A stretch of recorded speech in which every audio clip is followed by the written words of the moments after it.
I've always been a believer in the struggles men have in their minds, and I've always spoke about it, and I've suffered with them myself. And this is one of the things when I say like depression isn't real, people say, oh, you don't understand. Let me counter that argument by saying, I understand very well. Me convincing myself and me deciding that depression isn't real is how I prevent myself from ever feeling depressed. And I've only constructed that mental model because I've been in situations in my life where I felt depressed. I'm not saying depression isn't real because I've never felt depressed. I'm saying depression isn't real because I've been very depressed. That people don't understand where my mindset comes from. I understand struggle and mental health and all these things. And yeah, jail was another chance to certainly touch on them, because in jail, in real life, when you have my kind of resource, you can distract yourself very easily. If you're sitting around and feel a bit mopey, if I'm sitting here and I'm a bit like, I can literally make a phone call and in 45 minutes be in the air on my way to anywhere on the planet with whoever I want to do anything I want. So you can distract yourself. I'm not saying it fixes all mental health, but it distracts you. Whereas in jail, you are stuck alone with your thoughts. And it was certainly a test of my mental resolve. And I would say that I passed. I did well. There was never a day where I broke down. There was never a day where I couldn't handle it. There was never a day where I wasn't polite to the staff. I was very nice to everybody. There was never a day I couldn't hack it. It was certainly a test. And also, Tristan said this. I don't want to take his words, but he's true. You go through life telling everyone you're the baddest motherfucker there is. Sooner or later, someone's going to test you. You walk in the pub and you say, I'm the hardest man there is. Sooner or later, someone's going to fight you. Sooner or later. And life's like that. You want to be the top G and you want to go through life and say, I'm the top G. Then God's going to say, well, we're going to see if you deserve to call yourself the top G or not. We're going to put you in a Romanian jail cell. We're going to leave you there to rot. You're not going to know how long you're in there for. And the biggest mindfuck is I thought I was going to be in there for years. I had no idea. Everyone's telling me years. I thought I was going to be in there for years. So maybe God was just seeing, he was watching me and he was having a look and saying, you want to call yourself top G? Let's see. And I like to think I passed that test. So it is what it is. But yeah, I agree with you. In terms of mental struggles, yeah, they exist for all men. And I also think that's one of the reasons I'm so large. I talk about those things a lot. I talk about those things a lot with men and I help men with them. And I try and say to men overall that life as a man is pretty shit. And you're going to feel shit for a pretty large percentage of the time. But you're only going to ever escape that if you just perform regardless. You have to perform when you feel bad. As a man, you can't say, I will perform when I feel good. It doesn't work that way because our heads are too complicated and life's too complicated. There's too much on our shoulders. We have too much stress, too much pressure. Our heads are fucked. You have to be the kind of person who says, I perform regardless. I didn't miss a single day's training. I didn't miss a please. I didn't miss a thank you. I'm not saying I was happy. I'm saying I did exactly what I was supposed to do. The worst thing about prison, I think, for everybody else, because there's a lot of men in there who were crying, a lot of men who were having mental breakdowns, I think it is the problem I didn't have, which is knowing that if you're a normal man, you go to jail, they just pick you up and you go to jail. Who pays the rent? Who's feeding your kids? Who's your wife sleeping with? Life gets hard for all the external things you can no longer control, things that were your responsibility. I was lucky I didn't have those problems. And when I spoke to people, most people's issues were things that were happening on the outside. And I felt really good knowing that my life is set up in a way where even if I'm plucked from it, it operates. And I set that up because I thought they were going to kill me. Even to this day, if they shoot me right now, everyone around, everything would be okay. I don't have to exist for my life to function. So that was fantastic about jail. The worst thing about jail, I mean, the cockroaches started off really bad, but after a few days, it's amazing how quickly you used to cockroaches just in your bed. You're just like, just kick them out the way. That was kind of bad. But not knowing when I'm going to get out, that was bad. Having my name slandered all around the world, that was bad. Not knowing how people are reacting to it. Like my first month in jail, I didn't know if people believed this garbage or not. I had no access to the internet. I didn't see anything. There was a lot about it that was hard. But I have to believe it's going to make me a better person. Why else did I go? What did I go for? To waste 3 months? To stare at a wall for 3 months? Is that why I went to jail? No, I must have gone to jail to become a better person. I must have learned something. I have to self-analyze and find the lessons and pick it out. And I think a lot of people don't do that with all the bad situations in their life. Regardless of whether you went to jail or a woman left you or your business failed, whatever it is, you need to analyze the entire situation and say, okay, what can I learn? There's a big pile of shit here, but there must be a little bit of gold inside. So I've just tried to look at it as a massive learning experience, and perhaps that's a coping mechanism, but I've found a lot of lessons which I'm implementing, and And there's a very strong chance they're going to put me back. Not because I'm guilty, because I haven't done anything wrong, but because I'm currently in the middle of a judicial system. I'm in the judicial system of a country. I don't truly understand the language. I don't understand the judicial system. I don't understand the charges against me. I don't understand how any of this can be legal. I don't understand where it's come from. I don't understand the evidence they believe they have. And here I am stuck in this process, and who knows how it's going to end.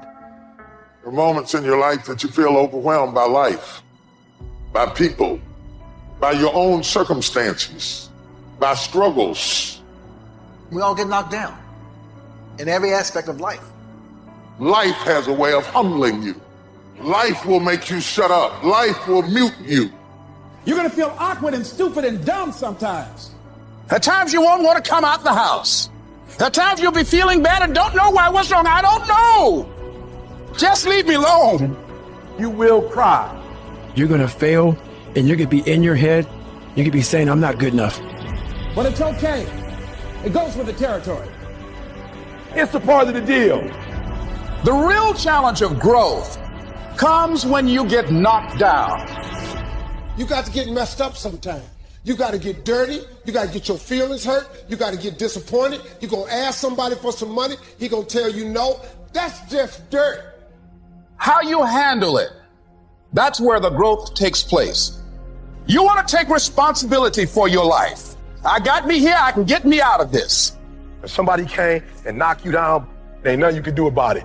But if I come back a week later and you're still on the ground, we got a problem. You can decide that you're going to change, that you're not going to be a wimp. The way you were born, what happened to you is not your fault. But doggone it, you still on the ground after 20 years? See, you get tripped out because you got dirt on you. But you need dirt on you to develop. If you get knocked down, there's nothing you can do about it. But getting back up has every single thing to do with you. Don't you give up on your dream. Don't you do it. Don't you do it. Don't you do it. See, you get mad when haters come your way. You get mad because you get a setback. You get mad because they talking about you. That's dirt.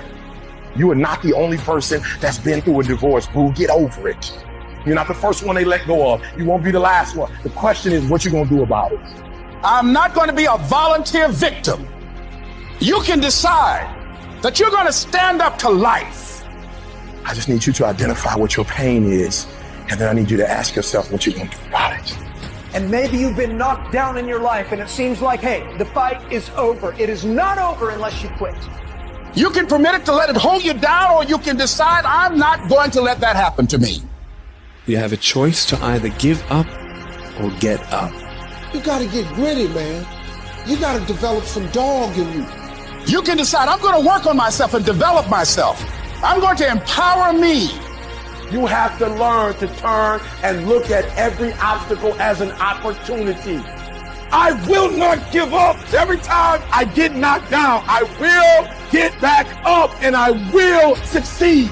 I love myself enough not to be trapped in the same doggone spot for the rest of my life. No pain, no gain. Pain has a purpose. Your pain ain't permanent. It might last for a second. It might last for a minute. It might last for months. But sooner or later, if you do not surrender, if you do not give up, it will subside. Don't go through it, grow through it. And as pain leaves your body, guess what's going to take its place? Success. You cannot build anything that won't bring a battle. And if you're going through a battle right now, it's only because you're building something. Stop running from your pain and embrace your pain. What will you do with your pain? Will you let it break you, or will you let it redefine you? Your pain is going to be a part of your prize. I challenge you to push yourself. You want affirmation? Look yourself in the mirror and say, I think I can. I know I can. You've got to decide to be relentless. You've got to decide never to give up. Do whatever it takes. You your biggest driver. You've got to find some reasons within yourself that will give you the stamina when life catches you on the blind side to keep on calling and coming back again and again and again. You see, the fight's not over if you've been knocked down. It's only over if you quit. Because life is a fight. It's a fight for integrity, your goals, your dreams, your ambitions. So every morning, I've got to wake up and I've got to fight. You gonna quit or you gonna make it to your silver? You gonna quit or you gonna make it to your gold? So you can stop waiting for it, you can stop wishing for it, and you can get on with the rest of your life. I gotta fight for my dreams. I gotta fight for character. I gotta fight for integrity. When you get to the point where enough is enough, doors start opening, opportunities start happening. But what you cannot do is you cannot quit during the process. All I'm saying is don't quit. I didn't say don't rest. Mentally, you can stay connected. But to win fights, you gotta have stamina. You gotta be ready to fight and bounce back. You better not feel sorry for yourself. You better get up and fight. And some of you are not successful because every single time you run up against a trial, you stop. I need you to match whatever effort the enemy is putting up. Match the doggone efforts. I'm gonna think, I'm gonna execute, and I'm gonna win. And that's how you get to the next level. You cannot give up because it ain't what you see. You cannot give up. It's when you have nothing left. It's when you depleted all your money. When you have nothing left, that's when it's showtime. At the end of rain is your promise. So stop crying about it and use your energy to get through it. When you find a way out of no way, when you find breath that you don't have, when you want this thing as bad as you want to breathe, that's when you find a way. I cannot stop what happens to me, but I can dictate how I respond. I invested too much to quit. So when life happens, I don't just sit there and cry. I buck back.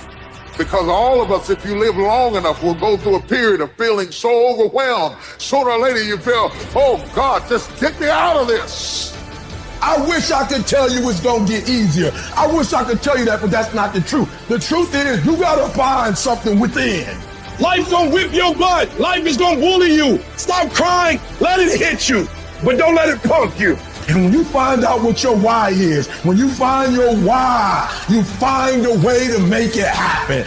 And I'm telling you right now, don't give up, don't give in, get through it. I don't care if you're sick, I don't care what you're going through. If you're not dead, he ain't through with you yet. As long as there's breath in your nostrils, you still in the game. You're gonna be here one day, but you'll never get here if you give up. As long as there's breath in your nostrils, you still can win. And finally, guys, you gotta wanna succeed as bad as you wanna breathe. And you will promise me that from this day forward, you will not be defeated. Somebody holler, I'm not dead yet.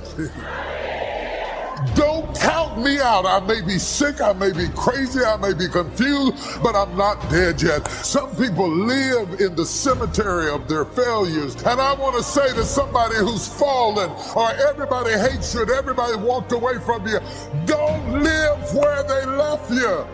Nudge somebody and tell them I will not die here.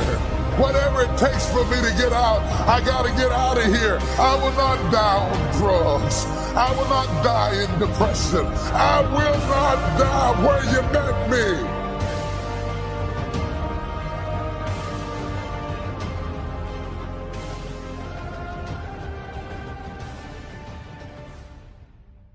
I fought a good fight. Let that be your reputation. You fought a good fight. You kept out the ideology that wanted to capture your children, threatened every enemy that ever threatened you, fought like a parent protecting children in the home front.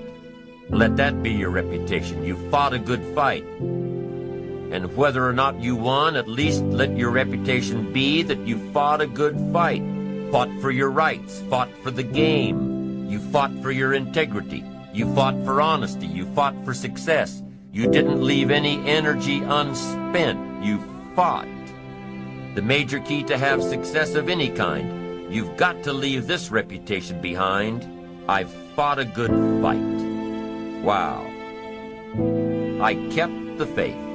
Boy, that's important. Keep faith with your family. Keep faith with your enterprise. The group I belong to, we pledge our faith, our unwavering confidence in each other. Each of us pledge that to all of us. And I wish for you to be in a group that has so much integrity. You want to be involved with people who pledge and keep your confidences. Allstate says you're in good hands. That should be the reputation of all of us. Develop the reputation of good hands so that no matter where you go, you will represent your family well, represent your company well, have integrity, honesty, And at the end of the road, don't you want to be able to say, I fought a good fight, I finished the job, and I kept the faith? Of course you do.